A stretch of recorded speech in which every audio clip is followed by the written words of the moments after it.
Hi dear students, I hope you are able to see the screen. If you are able to see the screen, do hit the like button so that I get to know that you have actually able to see the screen. Now today we'll be talking about some important points in respect of final accounts and in case of special transactions covering consignment accounting. Now there are a lot of simple doubts what students have, and I thought it would be very good if students are made aware of the kinds of adjustments that they need to do when they are attending the examination. So without wasting any further time, let us start off the discussion. So first we'll take up the final accounts related aspects, right? So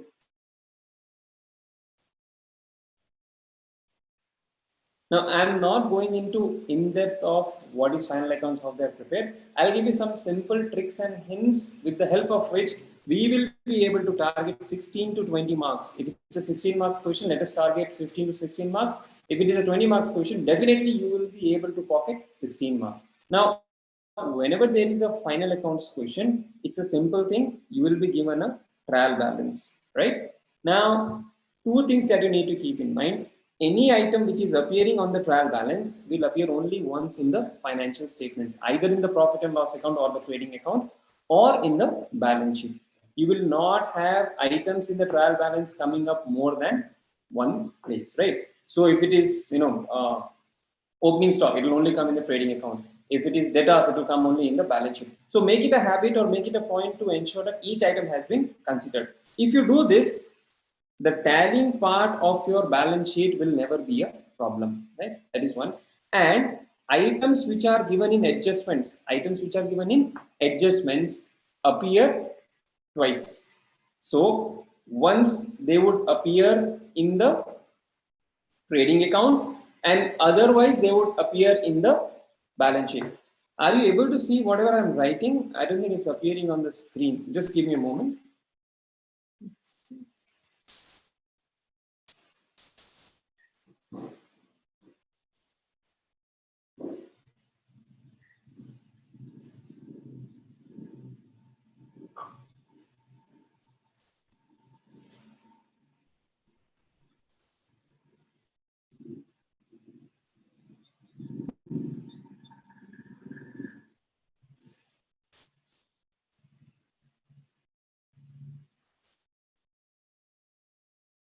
Just a moment, guys. Let me just yeah,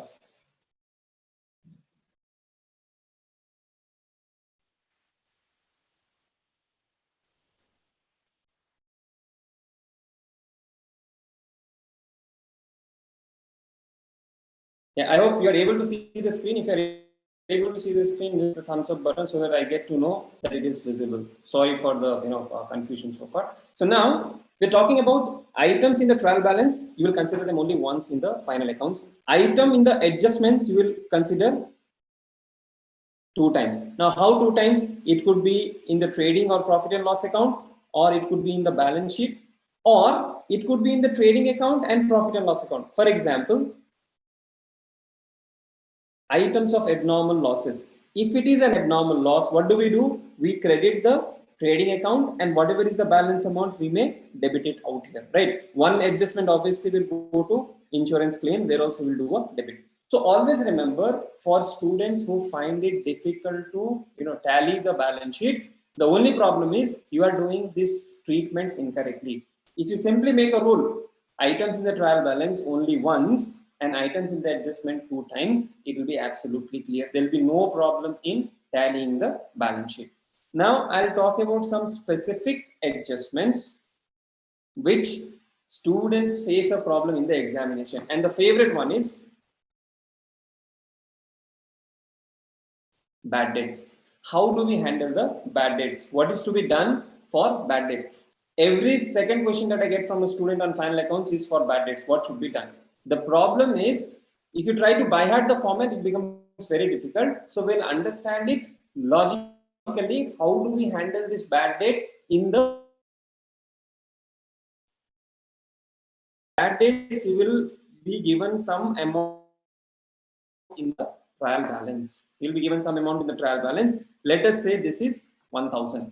bad debts in the trial balance is 1000. We all know this is an expense. If nothing else is given in the question, then what would you do?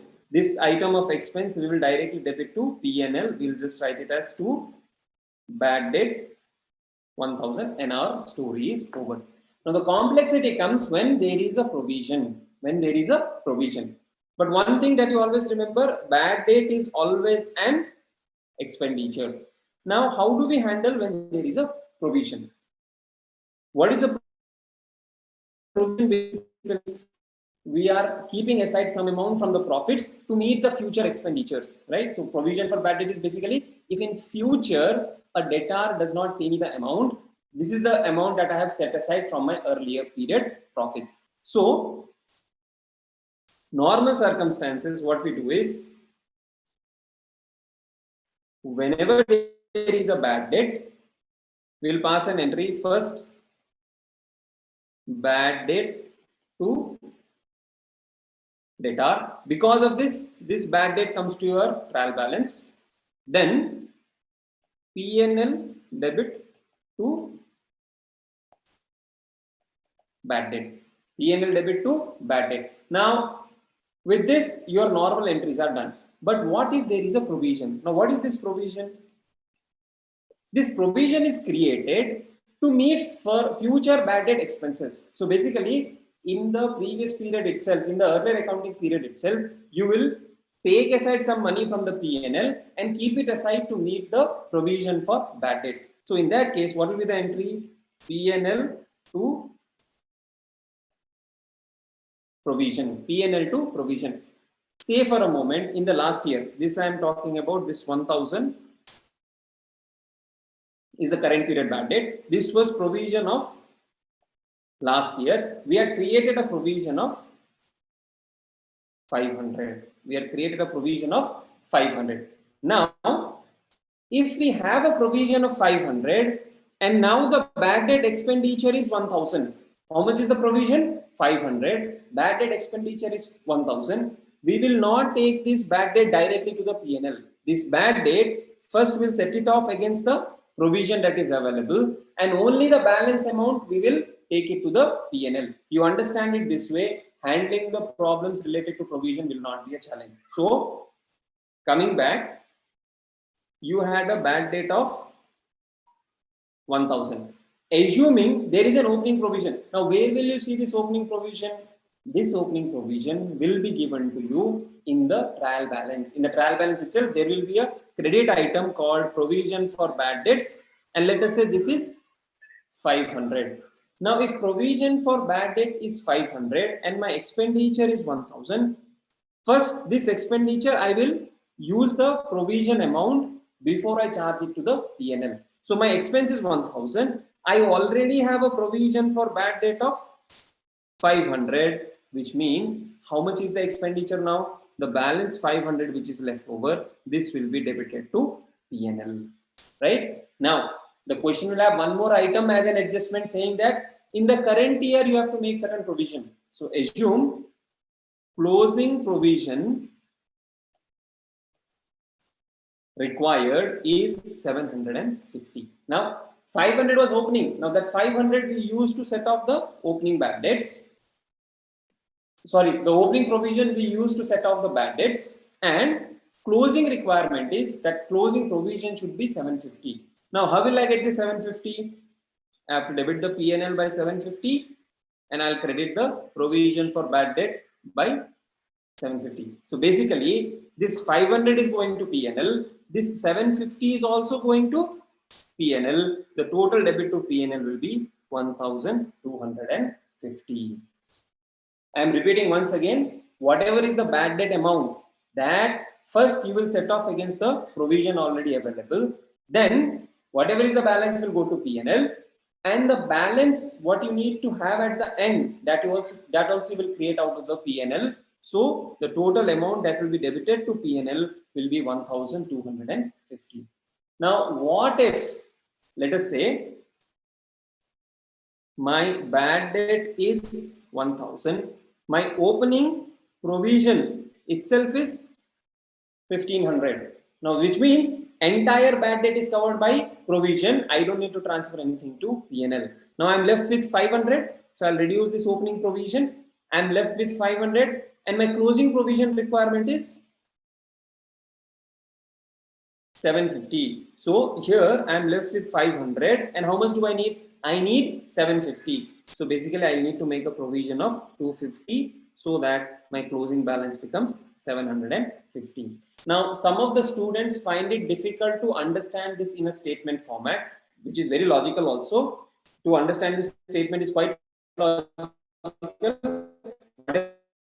First knock it off against the provision, and for the whatever is the balance needed, create a fresh provision using the P&L. If you are confused with this approach, simply draw up a provision for bad debt account. What will we create? Provision for bad debt account. Now, how is this account created? You will have opening balance. Let us say opening balance in our earlier example was 500. So you will create, or you will have this as an opening balance of 500. Whatever is the bad debt expenditure, whether it is given in trial balance, whether it is given in adjustment, that bad debt expenditure you will charge to this account. So let us say two bad debts, 1000. Then we need certain closing amount. To balance carried down, let us say we need 750. So 1000 plus 750 is 1750. Here we have 1750. So whatever is the balancing figure, 1250. This is to P&L. If you simply prepare this ledger, you will be able to solve the bad debt related problem. Sorry, you'll be able to solve the bad debt related problems. Now, sometimes the question is, on what amount should the provision be created? So always remember, this closing balance will be created on closing debtors after deducting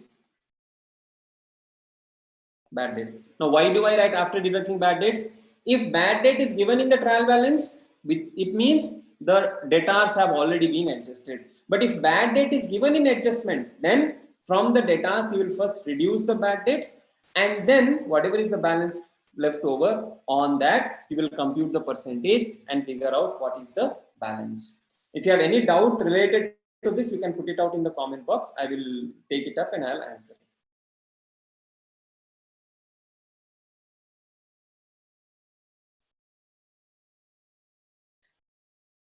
Okay, I'll take up the questions towards them. No questions asked so far.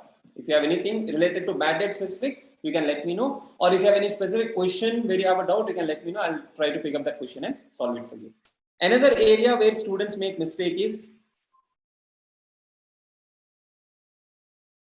closing stock. Always remember, if closing stock is given in trial balance, you have to take it at two places: trading account and balance sheet. It became TB, but anyways, trading account and balance sheet. If closing is given as adjustment, my bad.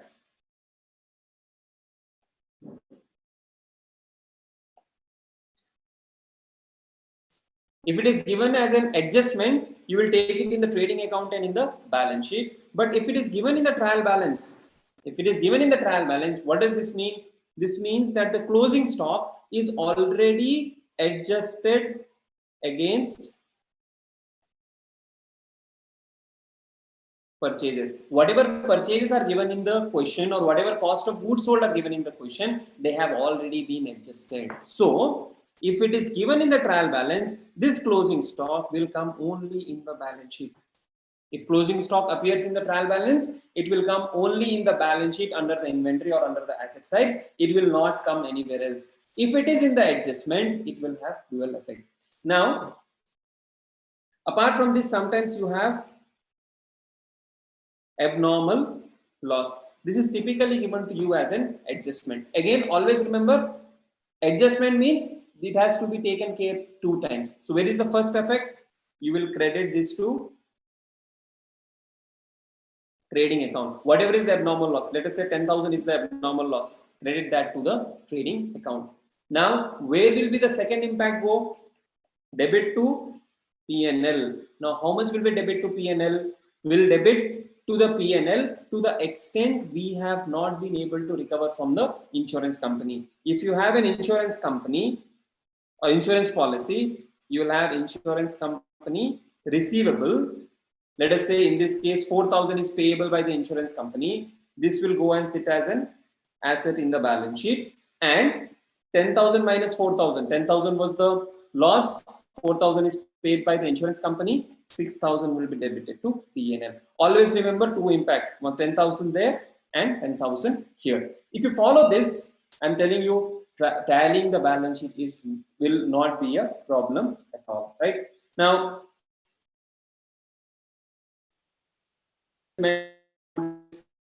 fusion is goods sent on approval. Now on this, if the time period for sending the confirmation and all is over, then they will be treated as sales. But if they are still within the time period, means the time period has not yet expired and we have not received any information, so what will we do? One impact will be on sales, another impact will be on inventory. What will be the impact on sales? To the extent they are unconfirmed and time is still left, you will reduce the sales and you will reduce the debtors, right? You will reduce the sales and you will reduce the debtors. This is one effect. The other effect is you will add it to the inventory. Now, whenever you add it to the inventory, this will go to the trading account as well as this will go to the balance sheet. Now, sales will happen at the selling price. Inventory will happen at the cost price, right? So this is one thing where you have to be careful how to handle whenever goods are sent on consignment. Another areas where students try to by heart and make mistake is on commission. Now the normal commission is fine. Whenever they say 10% of net profit, this is straightforward. You can consider whatever is the net profit. On that you can compute 10% and you can pay the commission to the manager. But if it is 10% of net profit after commission or after charging commission, how do we handle that? Now you definitely would have known how do we use formulae to deal with such situations, but the simple logic there is, if net profit after commission is equal to 100, right? Net profit after commission is equal to 100, then commission will be equal to 10%, that is 10, which means 110, right? What is this 110? This is net profit before commission. So net profit before commission is 110. On this 10 of commission will be payable and net profit after commission becomes 100. Now if I have to present this in a equation kind of a format, on net profit before commission, if that is 110, commission will be 10. Now if net profit is, let us say, 10,000 before commission, how much will be the commission? We can simply do a cross multiplication. That will be nothing but 10,000 multiplied by 10 divided by 110. Now this can be represented as an equation as well. That is net profit before commission multiplied by rate of commission divided by 100 plus R. So this also can be done. If you can remember this formula, pretty fine. Otherwise, you can use this logic and do the computation, right? So these are some specific things that you need to keep in mind when you are dealing with final accounts problem. Right, so Ananta Krishnan had the question, closing stock in the trial balance. So if it is given in the trial balance, it will appear only once, that I've already covered. Okay. Any other questions you have? You can feel free to ask. Some more aspects which can be tested is, goods used for, let us say, advertisement. Now, whenever goods are used for advertisement, the adjustment will be, you will remove or reduce the purchases or you can do the credit to trading account. Either of these two things can be done. And then second impact will be debit the P&L under advertisement. So as I told you, whenever there is an adjustment, it will have a dual impact. It will have two impact, one on the trading account and one on the balance sheet, or one on the profit and loss account, one on the balance sheet, or both. Between the trading and profit and loss account, we can have one impact on the trading and the other impact on the balance sheet, or any other combination of these two.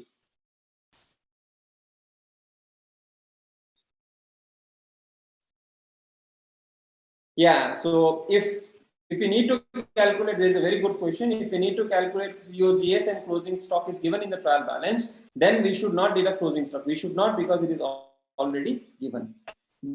Then provision bad debts I have just now covered some time back. Once the video session is over, Veda Krishnan, you can go back and you can refer to the video. I have already covered provision for bad debt in detail. Another question is profit is certain percentage on cost. Again, here a lot of students try to memorize. If it is 25% on cost, then it is some 33% on sales and all. I suggest you don't memorize. Simply follow the logic. If it is given as percentage of cost, let us say the question says 25% of cost. When I say cost here, let us say it is COGS, is the gross profit, right? Now, whatever is this percentage of, take that as 100. Now, in this case, what I will do, cost is 100. Then gross profit is 25%.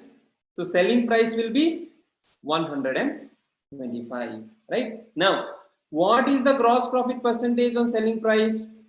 25 divided by 125, which becomes 20%. No need to by heart. If it is given as, if gross profit is 25% of sales. Now, what is this 25% of sales? Then take sales as 100. How much is the gross profit? 100 into 25%, 25 is the gross profit. Cost becomes 75. Now, how much is the GP on cost? You can directly compute 25 by 75, which comes to 33.33%. So using this framework, you can actually compute or convert any percentage, right? It need not be standard percentage. Even if they tell you that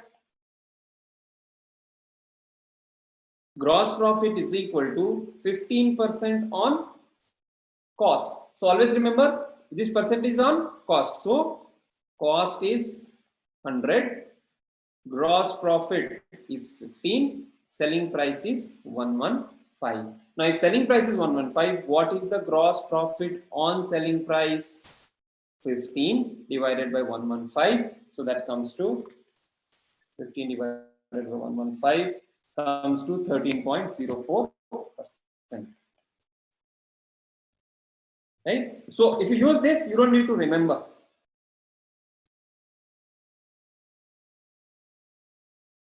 Okay, so small problem regarding commission. So I cannot compute the entire problem or cannot do the entire problem. Let us take a case that you have prepared a P&L account. Okay, in the P&L account you have, let's say, gross profit of 10,000 for our simplicity of calculation. All other expenses put together, whatever you debit here, comes to, let us say, 6,000. How much is the gross profit? 10,000. Other expenses put together come to 6,000. Now, what is the net profit before commission? That will be 10,000 minus 6,000, which comes to 4,000. Now, to save time in the examination, whenever you have such kind of questions and you have already done the total of all other expenses, note it down somewhere so that next time you don't have to compute everything again. Okay. So 10,000 minus 6,000, 4,000 is the net profit before commission. Now, the question can be framed in two ways. If it says 10% of net profit before commission, 10% of net profit before commission, or if they just say 10% of net profit, then you will simply do 4,000 multiplied by 10%, that comes to 400. So what will you do here? Commission 400 net profit will be 10,000 minus 6,000, 4,000 minus 400, 3,600. But what if the question says 10% of net profit after commission? Then there are two ways, right? One is direct formula, 4,000 multiplied by 10% divided by 100 plus 10. So this comes to 4,000 divided by 110 multiplied by 10. That comes to 363.63, right? Or I'll again just round it off to 364. So this is one way of doing. Other way of doing is, if net profit after commission is 100, commission will be 10, and net profit before commission will be 110. Now in our case, net profit before commission we know, is 4,000. So if this is 4,000, how much is the commission? You can do a simple cross multiplication. 4,000 multiplied by 10 divided by 110. Either ways you do, you will get the same answer.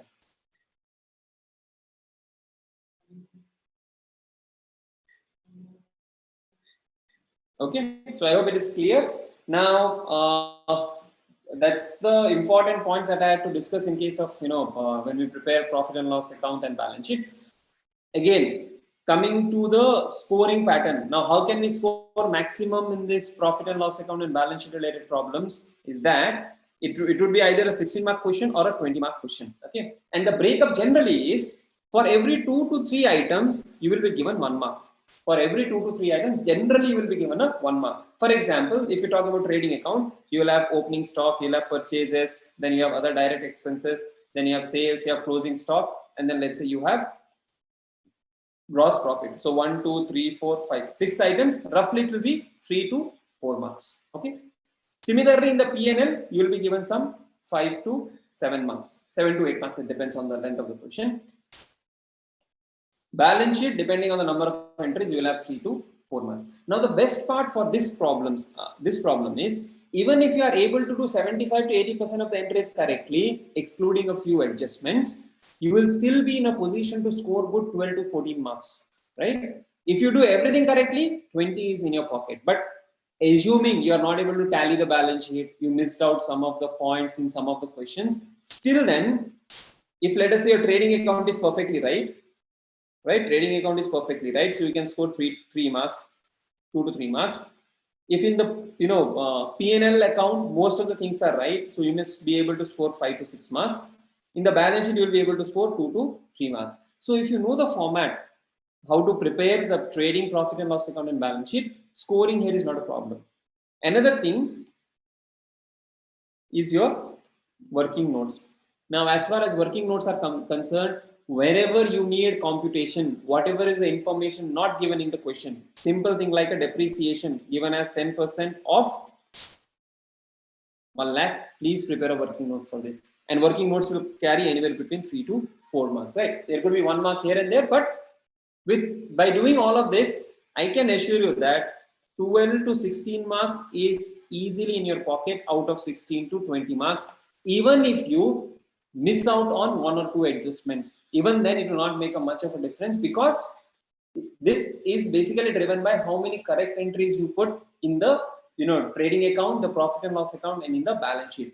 A lot of students tend to ignore this topic because they have a fear that the balance sheet will not tally. Even if it is 80% correct, you will be able to score good marks. So hence, try to attempt this problem maybe towards the end. Need not start at the beginning, maybe towards the end. And if you don't have any other choice, you can do this problem and some marks will be there in the pocket. But you will not get marks for not writing amounts. If you just draw the format and don't write the amounts, then you will not get marks, right? So please keep that in mind.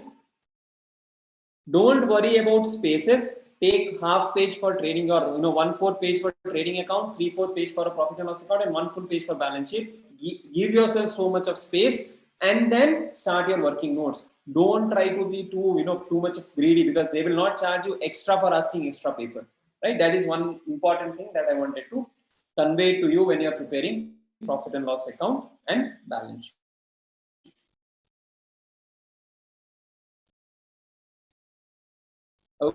Okay, now coming to the next topic, which is consignment.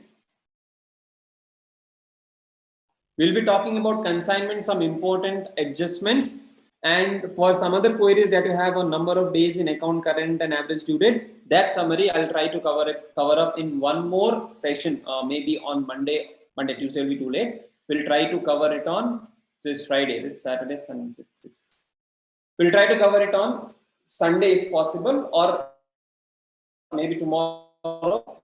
We'll try to cover further specific points where you have asked doubts. Now, coming to consignment, this is another chapter where students have lot of concerns and they are scared a bit.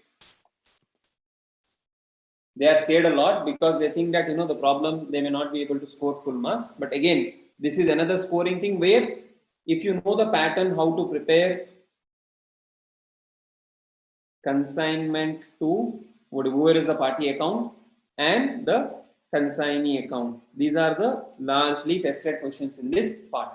Now, always remember, consignment to whoever is the party account, that is like your trading P&L account, kind of a trading P&L account for a specific consignment. Now, when that happens, all the expenses are debited. All the expenses are debited. All the kind of incomes that you have will be credited. Now, income basically means sales and all. Now, when it comes to expenses, it could be goods which are sent on consignment. This is one expense. Second is an expenditure where the consignor incurs by cash or bank, or consignor incurs on credit to sundry creditors, or the consignee incurs to consignee. These are the expenses that are captured in the consignment account. Either goods sent, or we pay through cash or bank, or we pay on credit, or the consignee himself or herself incurs the expenditure. Now, this is one part of it. On the credit side, you have income, which is basically sales. Always remember, sales is done by consignee. The sales are made by consignee, and hence the amount will be recoverable from the consignee. So you will have by consignee. Instead of writing by sales, you write by consignee. This takes care of a large part of your consignment account. Now, under consignee's expenses, you will also have commission, which you need to compute. Be careful as to percentages and slab rates whenever they give it in the question. Sometimes you have dual rates, 5% normal, and if they sell over certain number of units, or if they sell more than a certain price, they will be entitled for an extra commission. That you need to compute very, very carefully. Now, the challenge comes in this goods sent whenever it is done at invoice price. If it is done at cost price, no problem. If it is done at invoice price, capture the invoice price here, and then here you will reverse the loading, right? Now, sometimes whatever goods you send are not sold fully. In that case, you will have inventory. So here you will have by inventory or by stock on consignment. Now, this, if it is done at invoice price, you will always use invoice price, and here you will compute the stock reserve. Now, how do we compute stock reserve? The concept that I taught you some time back.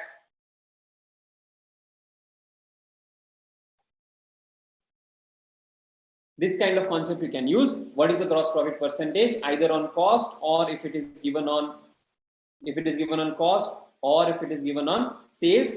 You can use this logic and you can compute what is the stock at cost or stock at invoice price, and corresponding to that, what is the loading. So the only difference would be you will have cost plus loading, that is your profit margin, is equal to the invoice price. So you can use the same logic and compute. Now, another aspect which is challenging in consignment for a lot of students is normal and abnormal loss. And the other aspect is obviously inventory valuation, what to do with the consignor expense, what to do with the consignee's expense. We'll cover both of them. Now, when it comes to normal loss and abnormal loss, always remember normal loss, whatever is the cost, this will be included in inventory. Now, when I say included in inventory, let me give you an example. Let us say 100 units are sent. 100 units are sent on consignment having a cost of 9,500. What is the cost? 9,500. Now, during transit, what happened was 5 units are lost, which is considered to be a normal loss.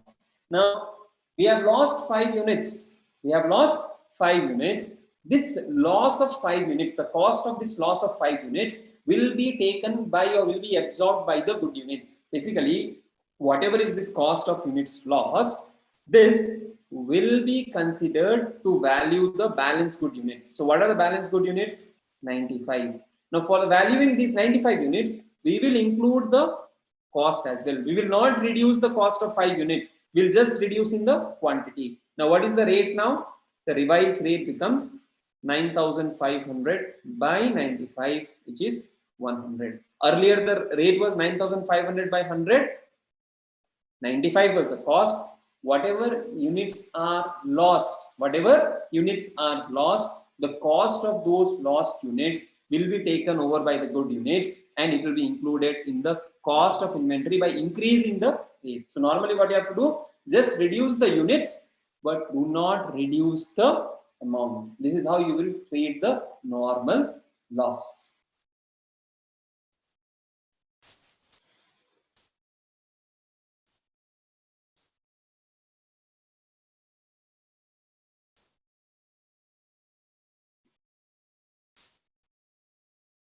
Now in the same case, what if the consignee received only 80 units? The consignee received only 80 units. What do we do in that case?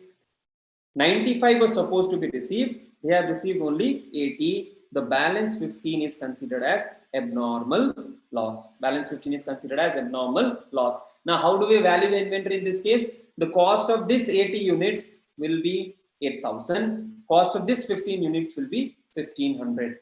After removing the normal loss, whatever is the rate applicable, you will consider that. Now, this abnormal loss will be credited to the consignment account. Abnormal loss, whatever is there, will be credited to consignment account. Now here, there are different ways to deal with this credit of abnormal loss. What a lot of authors or what even sometimes material does is, they will break this up into loss which is recoverable, loss which is not recoverable, and they somehow make the calculation confusing. For examination purpose, it is enough if you simply credit the consignment account with the total abnormal loss. No need to bifurcate at this level. If required, prepare another account called as abnormal loss account, where you would say to consignment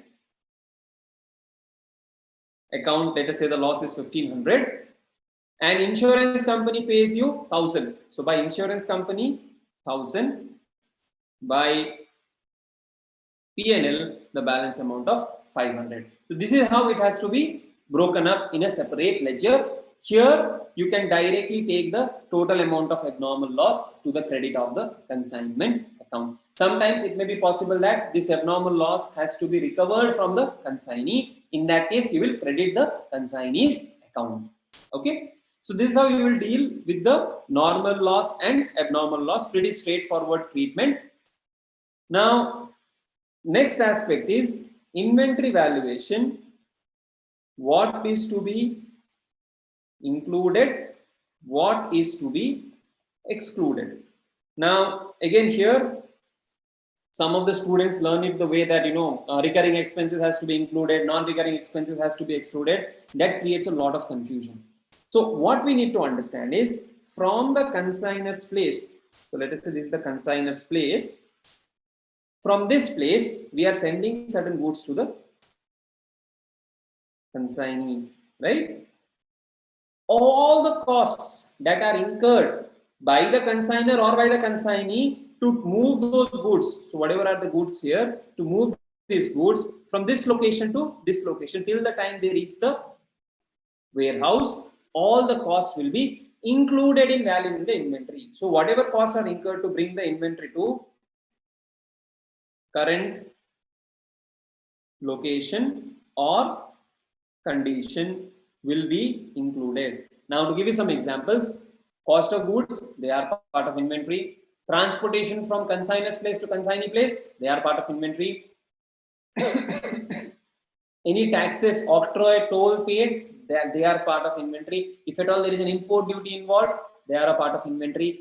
Loading charges, unloading charges, till the time the goods reach the consignee's go down, all the costs that are incurred are included as cost of inventory. Any cost incurred after that, maybe it is a rent, maybe after it has reached the consignee's place, you are moving the inventory from one location in the consignee's place to another location. Such expenses are not related to the inventory reaching the consignee's place, and hence they are excluded. So if at all the question says consignee expenses are so much, so the question simply says consignee expenses are, let us say, 5,000. Now should we include this in inventory or not? Now it depends on what are these expenditure incurred for. If they are incurred for the inventory, then you will include. If they are not incurred for the inventory, or if the question is silent about what they are incurred for, then these 5,000 you will not include in the cost of inventory. Only when the question specifically specifies that, let us say this 5,000 is incurred for, let's say, unloading, or it is paid for some import duty, or it is paid for clearing the goods from the customs place, or it is paid to bring the inventory to the godown, or if it is a freight expense, then you will include. But if nothing is mentioned in the question, then you will not consider this as an expenditure for the inventory, and hence you will not include this in the cost of inventory. Now how do we value the inventory? Simply cost of goods plus all the consignor's expense to send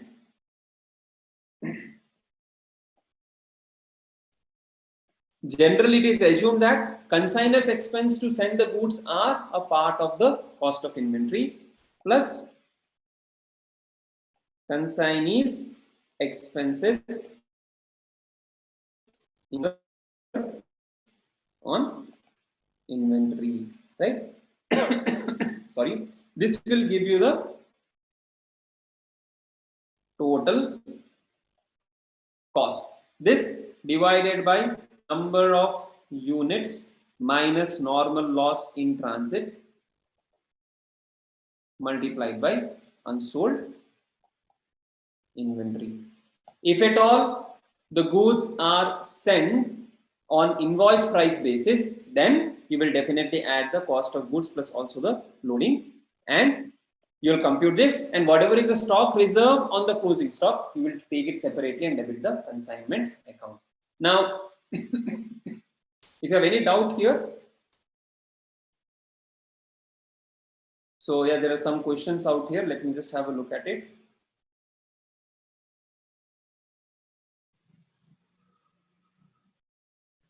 Inventories chapters, I'll try to cover it once more, maybe Sunday or a Monday. Mostly it will be Monday only.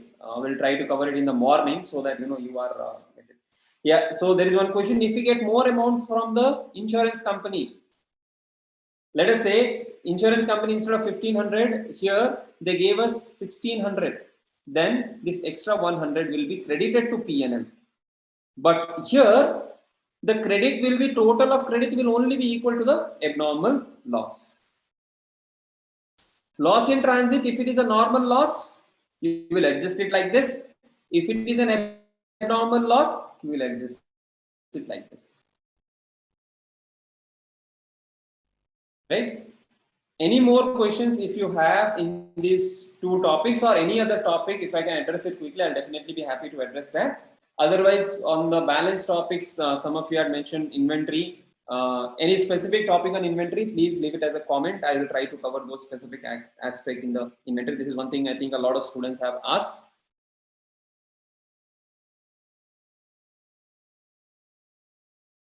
If any loss is incurred before the goods arrive, so the treatment is same, total units minus normal loss in transit, whatever is the balance.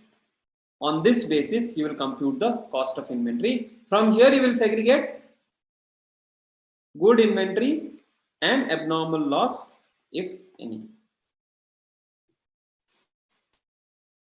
Rent and insurance. Now go down rent is not a cost of inventory. We will never include the as a cost of inventory. Insurance. If insurance is paid after the goods have reached the warehouse, and if it is for securing the goods at the warehouse, that is not included. But if insurance is paid for transit, for transport, then definitely we will include that in the cost of inventory, right? That is the treatment. Okay, so JLP will be a longer discussion. We'll try to cover that in the next session, definitely.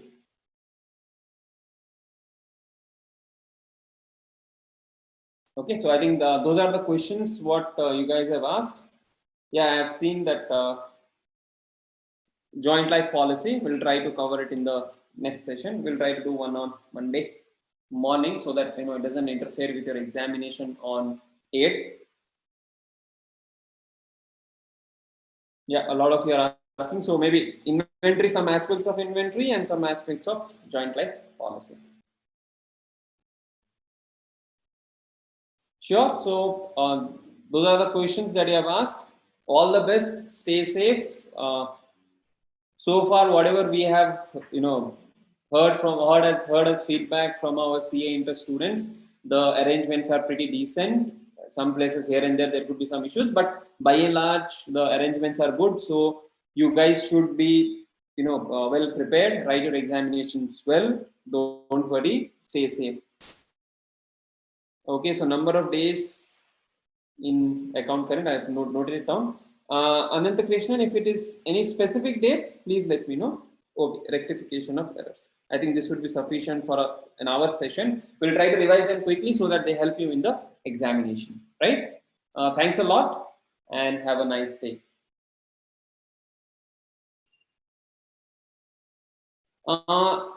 See, so just to quickly, you will add 3 grace days. If it is not a bill, you will not add any grace days. Even in case of a normal sale or purchase, also they have added 3 grace days. That is not the correct approach. If it is a bill, then you will add 3 grace days. Otherwise, you will not add any grace days. Okay. Thanks a lot, guys. Have a nice day.